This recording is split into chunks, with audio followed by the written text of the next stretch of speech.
Граѓаните веќе не можат, верувајте, да обстојат. Ова што се случува е веќе, не знам, немаме зборови. Гледате, сведоци се што све е качено. Работниците, граѓаните се осиромашени. За ковид, кога беше ковид состојбата се уште актуелна, се осиромашија по приватни болници, за некои витамини, за гледаат да преживеат. Сега ваква криза, таква криза, ние ако гледаме цело време сме во криза.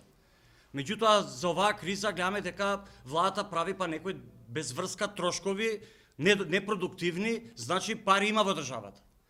Она што следи, ние као конфедерација, еве, опатувам, значи, апел сега и до останатите синдикати, што се на национално ниво, еве, јавна покана, да седнеме сите заеднички да донесеме став. Значи, без разлика доколку ни се приклучат, тоа ќе биде уште поубаво, ќе бидеме посилни како работници, меѓутоа доколку не сака да се приклучат на нашата иницијатива, ние веќе донесовме одлука, прашање само на време за датумот ќе бидете известени кога конфедерацијата, она што го осеќаме веќе, пулсот кај народот е неиздржливо и ќе правиме каде што можеме штрајкови, каде што не протести.